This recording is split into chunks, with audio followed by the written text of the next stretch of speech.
English, the conference will be in English with French support.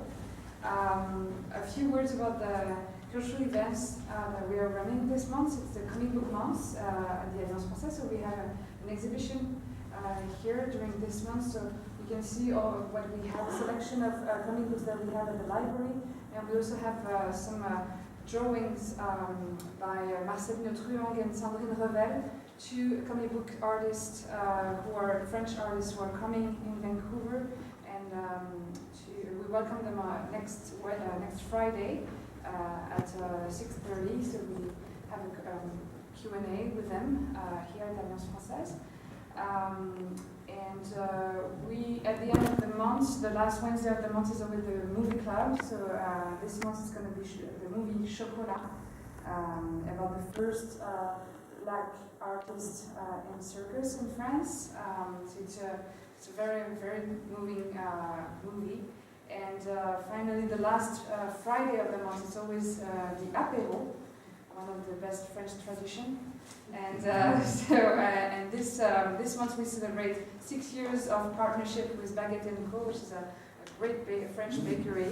And they have new pastries, I heard, and they're gonna come with a new pastries and stuff during the apéro, so you will be able to taste that. We are very happy and thrilled to welcome Michael again at the Alliance Française. He always comes up with great ideas of history conferences, and it's a pleasure always to have him at the Alliance Française. Thank you again, Michael. Thank you, Hélène. Merci beaucoup, Hélène. Yes, so, welcome everyone, and thank you for coming to this lecture on Bismarck's policy, Ottoman Bismarck's policy toward France. Bienvenue tout le monde, et merci d'être venu ce soir. And I'd like to certainly thank, yes, the Alliance Française and the Alliance Française team for their support and their help with putting this lecture together, including Hélène and Arwen. Je voudrais remercier l'Alliance Française pour accueillir cette conférence et pour son aide à la préparer. So this evening, I will lecture in English. Some of the slides will have some French language elements, but yeah, it will be in English. And I'd like to make this as interactive as possible. So if you have questions during the presentation, please feel free to raise your hand, and or if you'd like to leave your question to the end, that's fine too. It's about 6:40 now, so I'd like to finish my presentation, my lecture by 7:30. I'll aim for that, and then we can have some time for questions and answers. Yeah, so let's get started. This is an outline of what I'm hoping to cover this evening. Some of the main topics, the main components of the presentation. So, who here has traveled to both Germany and France? Okay, great. Almost everyone. Has anyone been to Eastern Germany? I'm curious. What used to be the Democratic Republic of Germany. How do you call East Berlin? Berlin, East. You consider that Eastern? East Berlin, yes. Or it was in the past, before 1989. Yeah. Before 19. Yeah. So of course, Bismarck was born and started his political career in Prussia. So Prussia was, as a country, its nucleus was in the Brandenburg area around Berlin, that region. So it's interesting. Yeah, that it's good to see most people here have been to both countries. So yeah, maybe and I was thinking of getting started just to give you a bit of a sense of the man, Bismarck. I thought I'd start with some quotes that are attributed to him. So these are quotes from Otto von Bismarck. So one of his quotes was, "People never lie so much as after a hunt, during a war, or before an election."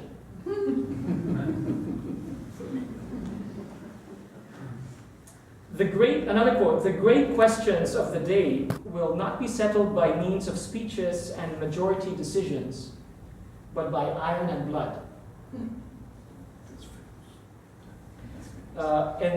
I'll just read out a couple more before we go on. He also said, "Laws are like sausages. It is better not to see them being made." Sorry, was that word laws? Laws. Laws. Yes.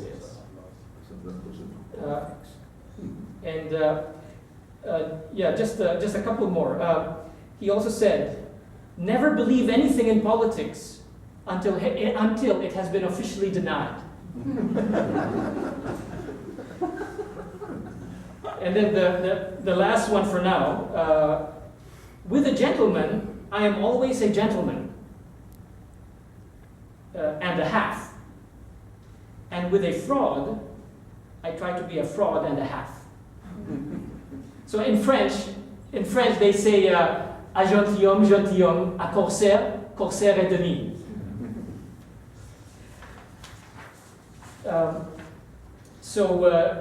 He was. He was quite quotable even in his time. Yes.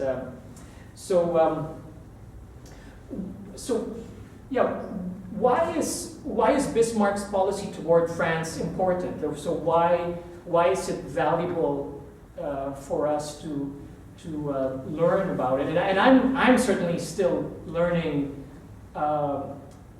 I'm still learning about Bismarck and about his policies.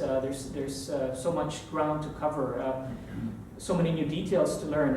I did start reading about him and about German history, French history from a very early age, pretty much from when I was a boy. But there's always new things to learn, and I'm learning new things. And while preparing for this lecture, I also learned new things about Bismarck. Why is it important to learn about him and about his policy toward France? Well, in a nutshell, his policy toward France was a key component of his European policy, which helped shape what Europe is today.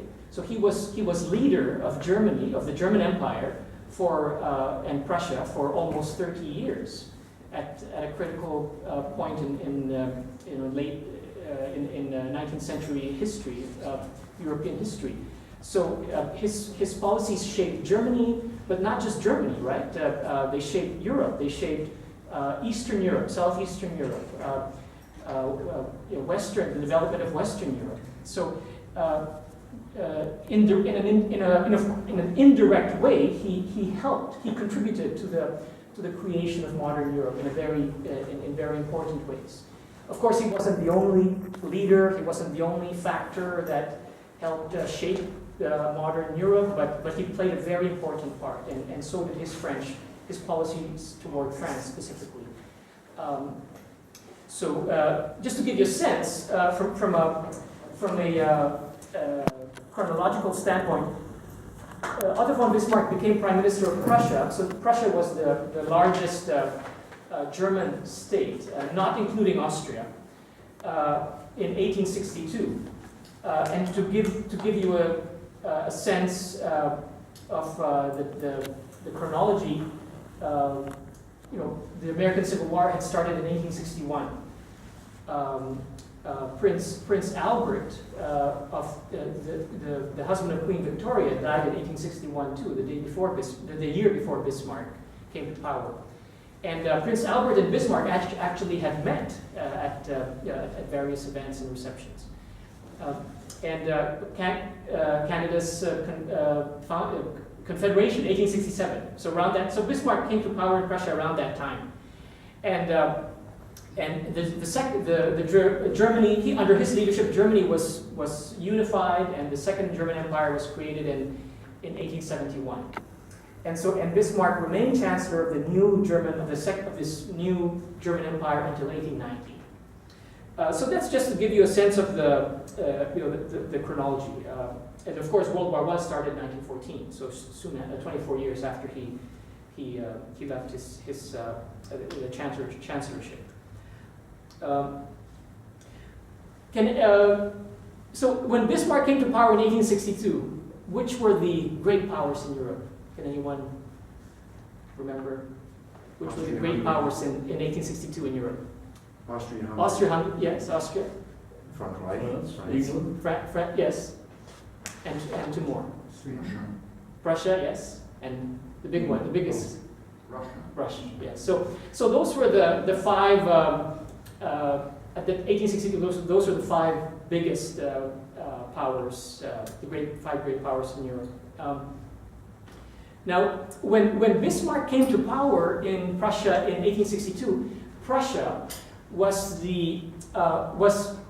generally seen or recognized as the weakest or the most junior of these five, right? So Austria, France, Russia, United Kingdom were considered at that time more powerful than Prussia. Now, when Bismarck, so now 9 years later, after Bismarck had unified Germany under Prussian leadership and created the Second German Empire, there was a complete change in the balance of power in Europe. So Germany under Prussian leadership became the leading power in Europe under Bismarck. So within 9 years, Bismarck had achieved that. That was one of his one of the things that he accomplished. So in terms of the sort of some of the broad themes, or a broad theme I'd like to cover this evening. One thing,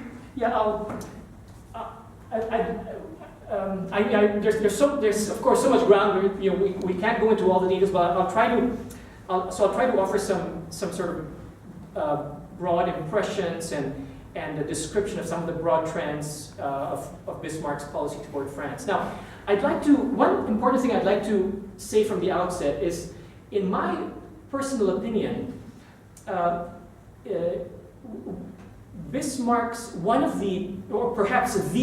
perhaps the critical element in Bismarck's foreign policy and his policy toward France were Bismarck's own domestic needs. So what I mean is that a lot of Bismarck's foreign policy was determined by his internal political preferences and internal political needs in Germany. Okay, so for example, Bismarck, he was very much a conservative, right? So he came from the land-owning aristocracy in Prussia. That was his background, especially on his father's side. Now, on his mother's side, actually, they were a bit more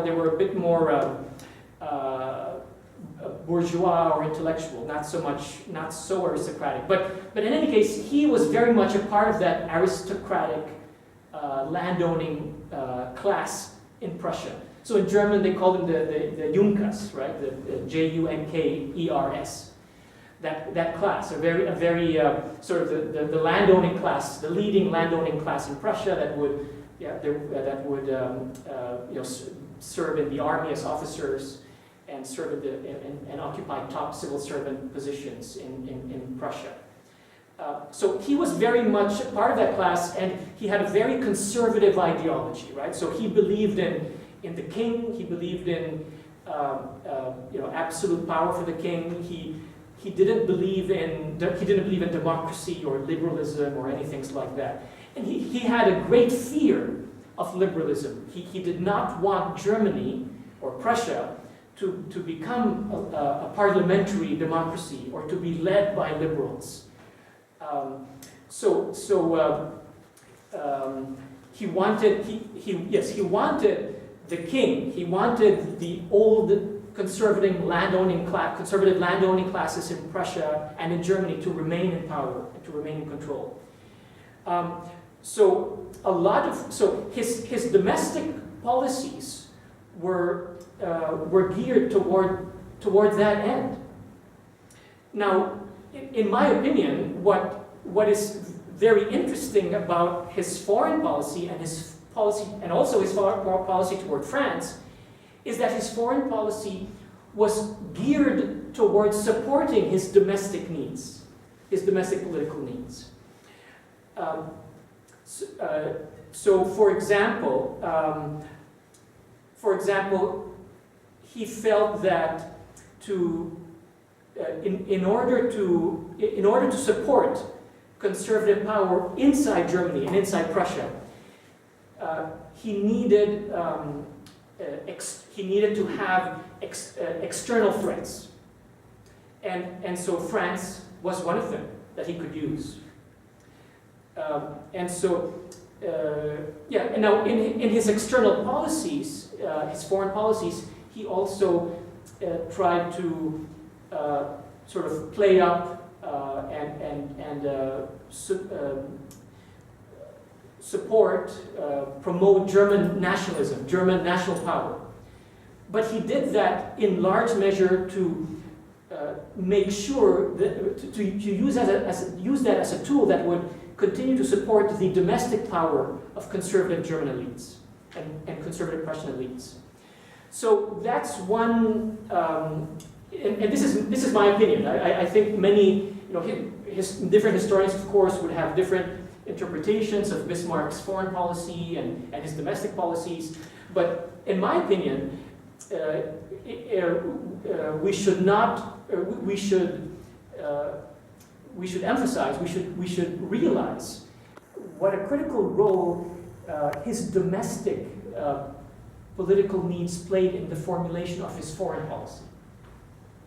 So he had this, yes, he believed in the absolute monarchy, he believed in maintaining the power of the Prussian king. He did not want liberals to come to power in Germany. So both his domestic and his foreign policies were geared toward that. Now, one thing that makes Bismarck interesting is that he was flexible in how he approached this basic goal. And so that made him, in a sense, more skillful, more versatile than other conservative politicians of the time. Yes? Just one quick question, yes. a factual thing. When did Prussia control Westphalia? When did they acquire control of Westphalia? Through marriage, I believe. So we have, I can show you a map a bit later. Now, okay. So Prussia, Prussia, I don't know offhand the exact the answer for Westphalia specifically. Now, Prussia and Austria fought a war in 1866, and so after the war in 1866, Prussia took control of all of North Germany, including Hanover.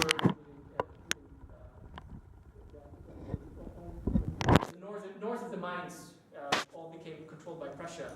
Now, in 1866, after 1866, Bavaria and some other southern states were still independent. But in 1871, they all joined the new German Empire under Prussia.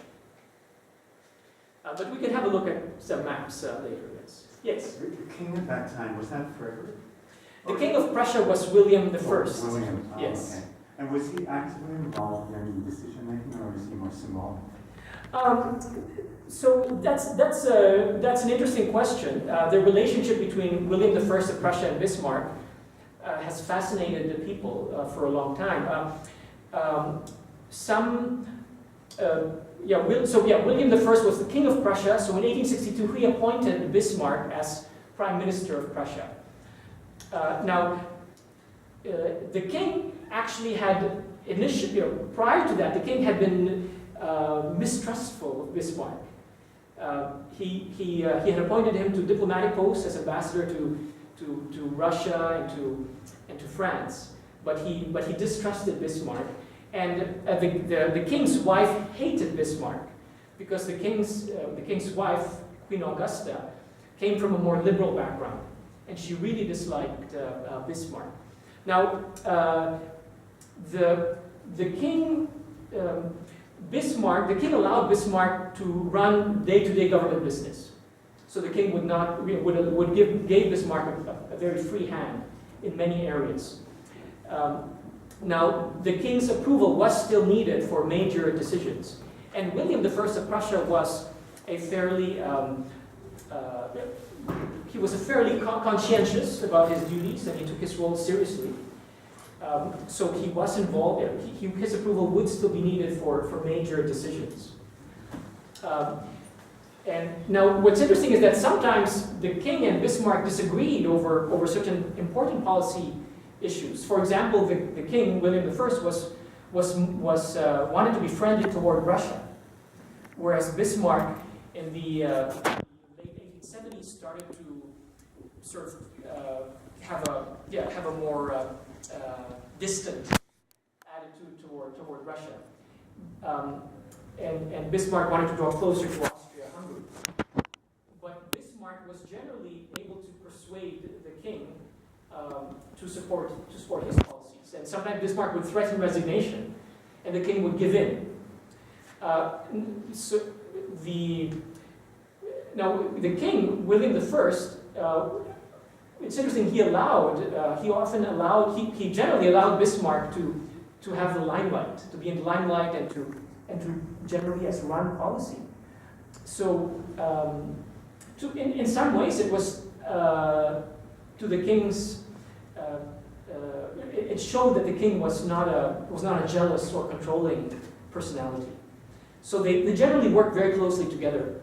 But the king let Bismarck run day-to-day policy and administration. Yes. Question. Earlier on, you mentioned Bismarck didn't want the liberalism to come in. Now, which country was enjoying the liberalism? So which countries at the time represented or were standard bearers for liberalism in Europe or in the world? Which country? UK, yes. UK. And Great Britain. Not France. in France, yes. And the United States. Bismarck, he was terrified of Germany or Prussia becoming a parliamentary democracy where there would be elections and where the government would be chosen by the parliament. So he really did not want that. So France, the United Kingdom, yes, and France also. France had been France had the revolution, 1789, that spread all these revolutionary ideas throughout Europe. And more recently, France had also had the 1848 revolution, which again spread revolutionary and democratic ideas throughout Europe. Bismarck did not want he did not want those those liberal practices or liberal constitutions to take hold in Germany.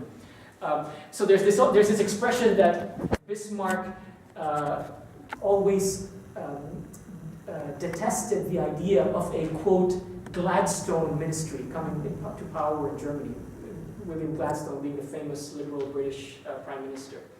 So that's one of the things that Bismarck was guarding against, and both his foreign and his domestic policies reflected that. In terms of, I'll move on with the slides here. Okay, so just the flag on the top left, that's the flag of Prussia. And on the top right, that's the standard, the flag of Napoleon III. So he was Emperor of the French from 1852 to 1870. So Napoleon III ruled France. Napoleon III being the nephew of the great Napoleon I. Bottom left is the flag of the Second German Empire that was founded in 1871. and bottom right, French Republic's flag. So that's a photo of Bismarck when he was about 50 years old or so.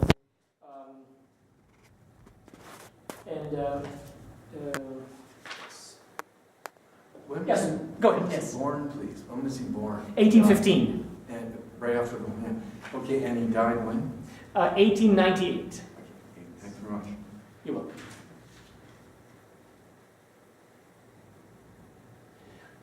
Now, so before I move on with the slides, in terms of sort of broad trends in Bismarck's policy toward France, I'd like to say, I'd like to sort of this is a bit summarized by saying that during his first years in power, so 1862, he was appointed Prime Minister of Prussia until 1870, when there was a war between Prussia and France. So for the first 8 years, Bismarck's policy toward France was one of I would term it opportunistic manipulation and vigilance. So in the 1860s, Bismarck was gearing Prussia toward taking control and toward unifying Germany. So in the 1860s, Bismarck started building up the Prussian army. He started increasing Prussia's influence within Germany. Austria at the time still had a lot of influence within Germany, so Bismarck in the 1860s was trying to start to push Austria out of Germany. Now, while Bismarck was in the 1860s preparing Prussia toward taking leadership over Germany and unifying Germany under Prussian leadership, so Bismarck needed France to stay out of Germany. And so Bismarck basically was trying to get ensure Napoleon III and France would stay out of German affairs.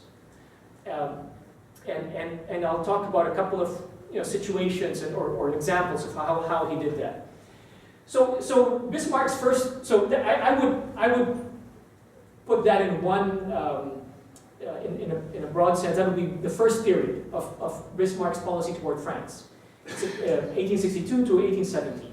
So that's Bismarck is trying to manipulate Napoleon III and to make sure that Napoleon III does not interfere with Bismarck's plans for Germany.